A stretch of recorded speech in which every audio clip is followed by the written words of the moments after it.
5 वर्षे समुद्राच्या तळाशी एका लिंबाने शोधून काढलेली देवाची मूर्ती आणि डचांना धडकी भरवणारा चमत्कार. आज आपण भारताच्या इतिहासातील एका अशा रहस्यमयी घटनेचा मागोवा घेणार आहोत, जे ऐकून विज्ञानालाही विचार करायला भाग पाडले. भारताचा इतिहास आणि इथल्या प्राचीन मंदिराशी जोडलेल्या कथा नेहमीच थक्क करणाऱ्या आहेत. असाच एक श्रद्धेला जागृत करणारा प्रसंग तमिळनाडूच्या एका मंदिरात घडला होता, ज्याची साक्ष आजचा इतिहासही देतो. तमिळनाडूच्या तुतुकुडी जिल्ह्यातील बंगालच्या उपसागराच्या किनाऱ्यावर वसलेले तिरुचेंदूर मुरुगन मंदिर हे भगवान कार्तिकेय म्हणजेच मुरुगन स्वामींच्या 6 प्रमुख निवासस्थानांपैकी एक मानले जाते. या सर्व ठिकाणांना तमिळमध्ये अरूप दैवेदू असे म्हणतात. मुरुगन स्वामींची इतर सर्व प्रमुख मंदिरे डोंगरावर किंवा उंचावर स्थित आहेत, पण तिरुचेंदूरचे हे एकमेव मंदिर थेट समुद्र किनाऱ्यावर आहे. ही या ठिकाणची सर्वात मोठी खासियत. पण या मंदिराची ओळख केवळ त्याच्या विलोभनीय स्थानापुरती मर्यादित नाही, तर ती जोडलेली आहे एका अशा थरारक ऐतिहासिक घटनेशी, जी ऐकल्यावर आज काही शतकांनंतरही अंगावर शहारे येतात.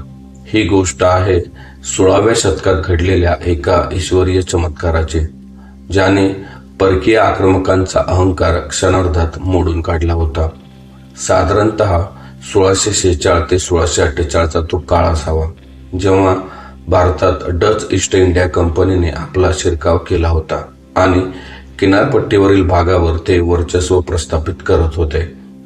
याच काळात डचांनी तिरुचेंदूरवर हल्ला केला आणि या पवित्र मंदिरावर आपला ताबा मिळवला. मंदिराची भव्यता आणि तिथली प्रचंड संपत्ती पाहून डच सैनिकांचे डोळे दिपून गेले होते. त्यांनी मंदिराची बेशुमार लूट करायला सुरुवात केली. याच दरम्यान त्यांची नजर गाभाऱ्यातील भगवान मुरुगन, ज्यांना तिथे षण्मुखर म्हटले जाते, आणि शिवनटराज यांच्या अत्यंत सुंदर मूर्तीवर पडली. या मूर्ती पंचलोहाच्या म्हणजेच 5 विशिष्ट धातूंच्या मिश्रणातून बनलेल्या होत्या.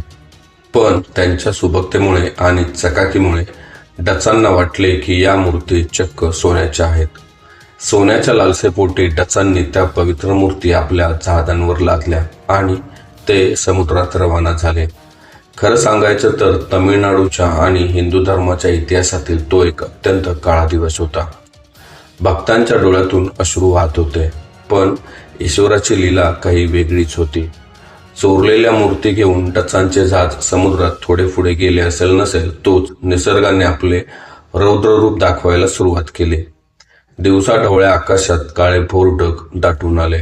विजांचा भयंकर कडकडाट सुरू झाला आणि अथांग समुद्रात एक अनपेक्षित प्रलयंकारी वादळ उठले. लाटांच्या भयंकर तांडवामुळे डचांचे भले मोठे जहाज खेळण्यासारखे हेलखावे खाऊ लागले.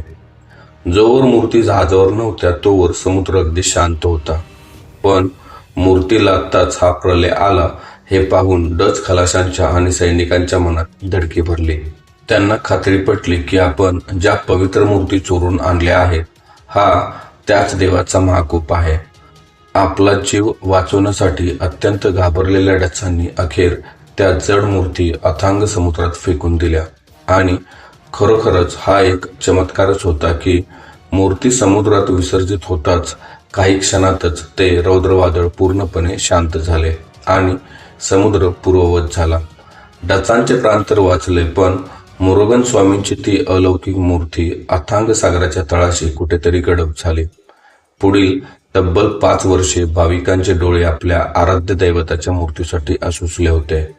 देवाशिवाय मंदिर सुनेसुने झाले होते, पण भक्तांची श्रद्धा आणि विश्वास अजिबात डगमगला नव्हता.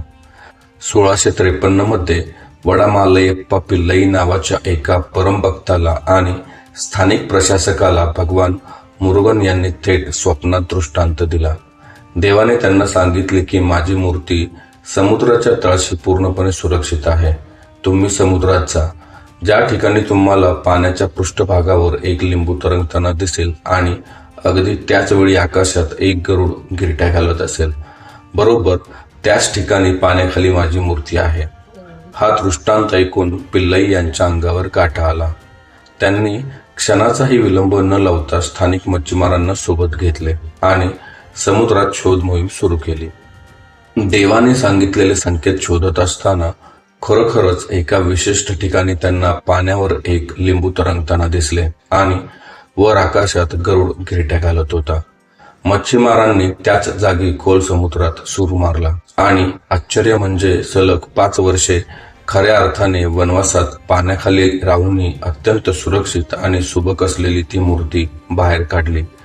1653 मध्ये अत्यंत भावपूर्ण वातावरणात आणि अखंड भक्तीने या मूर्तीची मंदिरात पुन्हा एकदा प्राणप्रतिष्ठा करण्यात आली. आजही तुम्ही तिरुचेंदूरच्या मंदिरात गेलात तर या ऐतिहासिक आणि अंगावर काटा आणणाऱ्या घटनेची साक्ष देणारी सुंदर चित्रे तुम्हाला मंदिराच्या भिंतीवर पाहायला मिळतात. सध्या या मंदिरात अतिशय भव्य प्रमाणात प्रथा, परंपरा आणि उत्सव साजरे केले जातात. येथील सर्वात मोठा उत्सव म्हणजे स्कंदषष्ठी. भगवान मुरुगन यांनी सुरपद्य नावाच्या भयंकर राक्षसाचा वध याच समुद्रकिनाऱ्यावर केला होता असे मानले जाते. या घटनेचे स्मरण म्हणून सुरसंहारम हा सोहळा इथे पार पडतो, ज्याला उपस्थित राहण्यासाठी देश-विदेशातून लाखो भाविक गर्दी करतात. या मंदिराविषयी अजून एक फार कमी लोकांना माहिती असलेली आणि अचंबित करणारी गोष्ट म्हणजे मूर्तीवर डचांनी ती सोन्याची आहे की नाही हे तपासण्यासाठी जो एक छोटासा वार केला होता त्याची खूण आजही मूर्तीवर स्पष्ट दिसते. शिवाय 2004 साली जेव्हा भयंकर सुनामी आली आणि दक्षिण भारताची किनारपट्टी उद्ध्वस्त झाली होती तेव्हा या मुरुगन मंदिराच्या परिसरातील समुद्राचे पाणी चक्क मागे उसरले होते. भयंकर लाटांनी या मंदिराच्या एका विटेलाही धक्का लावला नाही हे एक न उलगडलेले रहस्य आहे.